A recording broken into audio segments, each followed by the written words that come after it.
This is weird. My guy over here to the right shrunk down to the size of an elf. Wait, you're lying to us and I can't own a house. I can barely have a job. Forced into the gig economy, I get to deliver burritos. What is going on, Hive? I hope that everybody's having a fantastic day.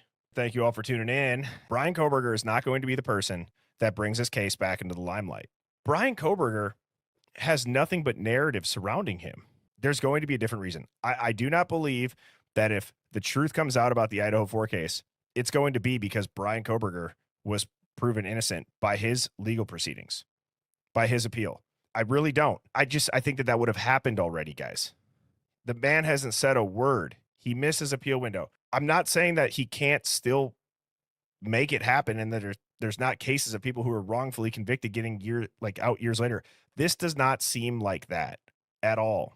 Do you guys realize the coincidences of the cops on the band field? The only time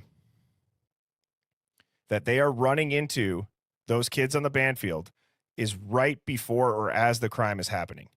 Do we hear or see any damn activity that night on Linda Lane that would seem like that's a good area for open intoxicants to be sitting there and patrolling for? I mean, they're going even back behind this house in what seems to be more residential neighborhoods. We're still thinking too simple yet too hard about that Banfield interaction.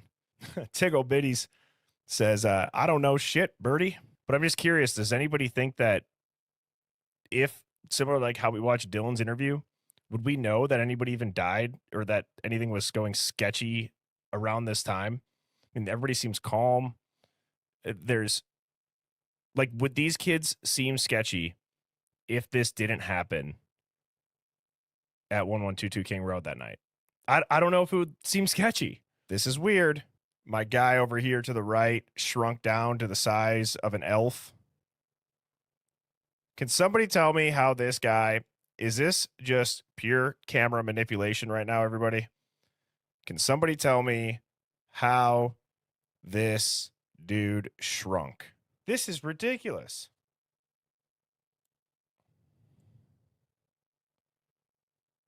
I mean, look at that. That's insane. What camera effect would cause that to happen? I hope you guys are picking up what I'm putting down. People are missing this. And it has to do with the 1122 King Road house in general. Let's brainstorm here before I really dive into it, because I have something to bounce off of all of you guys when it comes to the house in general. Like, what are we missing about the house? Well, yeah, the entire structure. Yep. 6th roommate, the 1st floor, the foundation, the landlord's basement. Oh, I know. The knife sheath. I'm wondering, about these crime scene photos, like why are they blocking it out? We were all assuming that it was blood and gore and bodies. Then it started to kind of come out. We're like, well, maybe it's all of those, but it's not, because they're going to be female bodies if the girls did kill some of the perpetrators. Yeah, well, Joe, last time I checked in with you, there was a full house right behind me. Well, as you can see, that's no longer the case, and that's because the demolition started this morning at around 6:30. They got an earlier head start.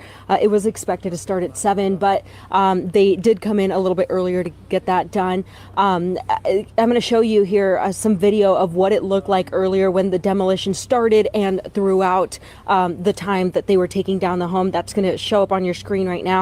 And as a reminder, both sides had final access to the house earlier this month. U of I's Executive Director of Communications, Jody Walker, says that the University of Idaho made the decision after receiving a response in writing form from prosecutors saying that there was, quote, no further need for the house. Now, some people, including the Gonzalez family, disagreed with tearing down the house now before a trial date was even set. But the University of Idaho says that this demo was always a part of their plan.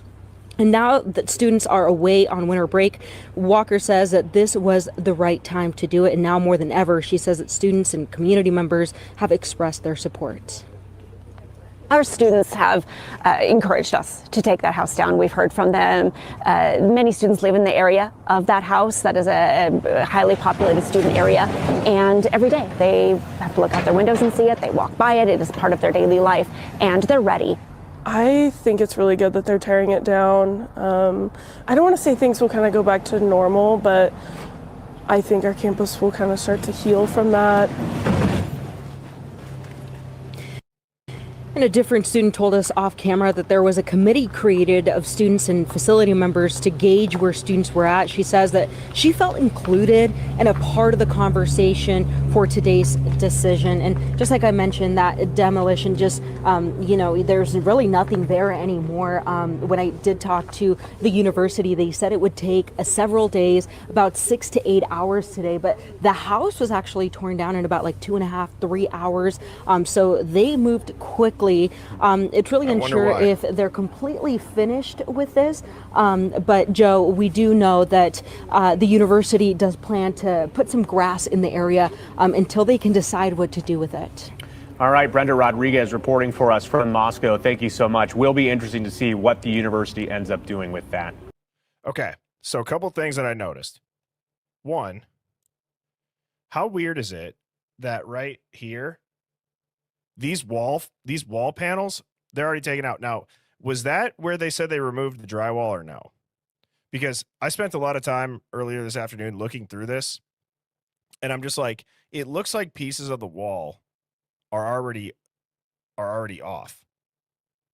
One sweep, and boom. Look at that. Everybody was walking up and down them. Even if there was a cleanup, even if maybe law enforcement did know, like, isn't it odd that if this is the stairway where somebody was trying to escape and got shot, I'm just trying to think through, like, they're walking all over it. There's leaves. There's paper here. Who knows how long this paper's been there, if the cops put it there or not. I don't know if they would just be using that to set it anywhere. But look at these walls. They're shiny compared to everything else. Unpopular opinion. It almost seems like there's so much misdirection with these photos, and that we're picking up on the most granular things and we're trying to make them fit into this theory. Hence why we said we were going to go back to the beginning. Forget everything we thought we knew about it. Guys, I'm telling you, this does not one damn thing matches with the scene of the crime. So why are we talking about it? And I wanted to bring up these steps because, again, these are wooden steps. They're not carpeted. The walls are paper thin. You saw how easy the house got torn down.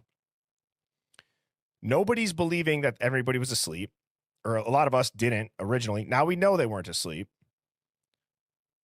Now we see the photos. There's nothing of the sorts that looks anything like 4 people were brutally stabbed and got chased throughout their house, even going back to like what Dateline said. Thank you, Bex Tats. Riddle me this. Why does the Menendez, Simpson, Ramsey, Versace Ford Theater still stand today? Absolutely. Great question. They ended up not memorializing it. I'm telling you, there's got to be a reason why they haven't built in that location yet. There has to be. I don't know if it's because they can't build on top of it because of tunnels. I've never seen the tunnels are proof of it. I do wonder if there's a reason that they're not building on top of it has to do with something with the courts. So they had to sign some sort of NDA to where they can't, like, stuff with the construction company, they can't talk about it. They couldn't even really tell us where it was. I know people had said Tommy Jude said they buried it on someone's property. Right? They build on top of mine shafts, caves all the time in Kentucky. It seems way too simple of a narrative. It raised way too many red flags about this case for them to tear it down. They know that. In addition to tearing it down, they're sealing everything. They're still moving on with the narrative of, like, hey, stop questioning this. We told you it all. To everybody that doesn't know, 1-1's actually, are you a current police officer or an ex-police officer? But he's in law enforcement. So he said multiple reasons, but hiding. It's very, very odd to tear down a house like this with the trial still not on. I mean, yeah, totally. It just seems too simple. You currently work for NYPD. That's awesome. But so 1-1. Do you think that it could be that simple? Do you really think that it's that simple that they're just tearing this house down to hide evidence? I mean, my question is, we saw the photos, guys. What evidence are they hiding? You do think it's that simple? Okay. But what evidence would they be hiding with it? We didn't. So are we to believe that the most gruesome crime scene that everybody has ever seen was just magically only ever in that room or those two rooms? Is it to reconstruct a timeline? I don't know if having the house up would even really allow you to do that. There's the green Elantra driving by.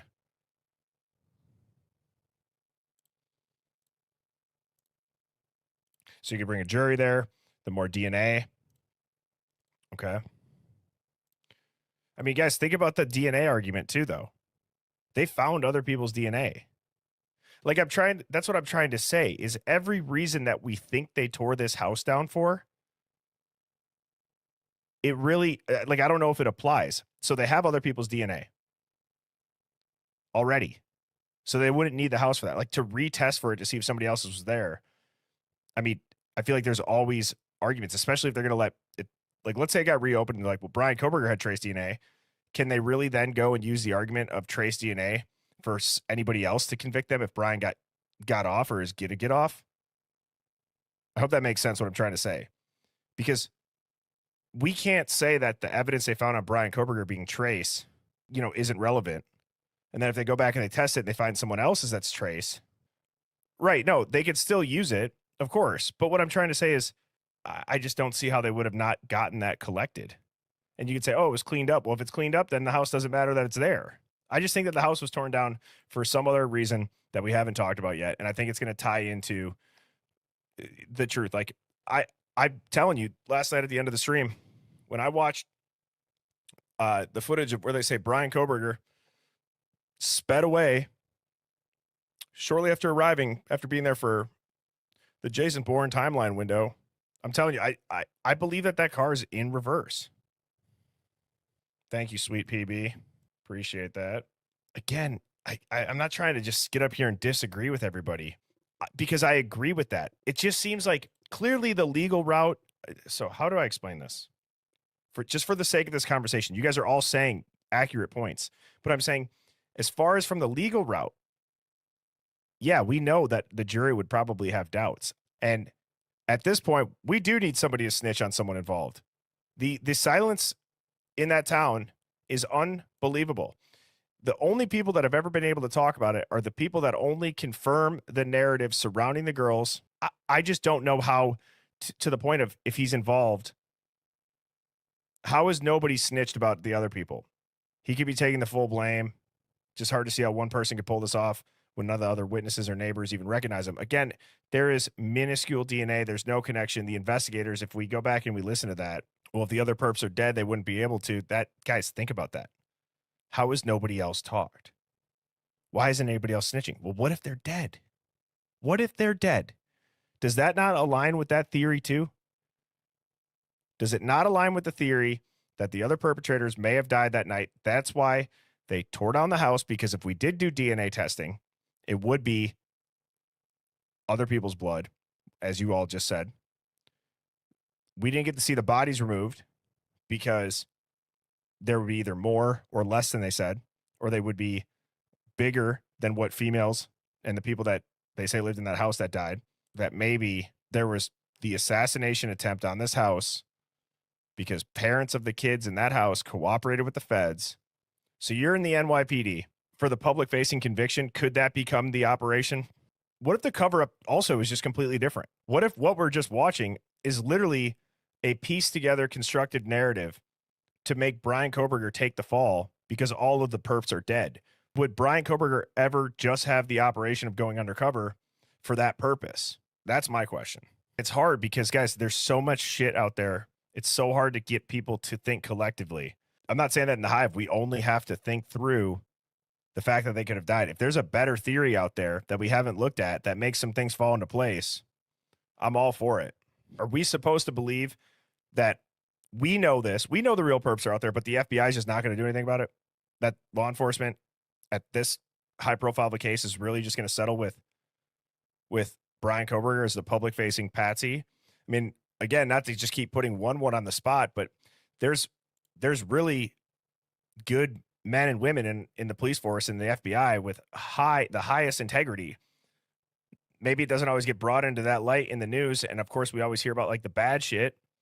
But I would just find that hard to believe that not one person in those organizations would know that then.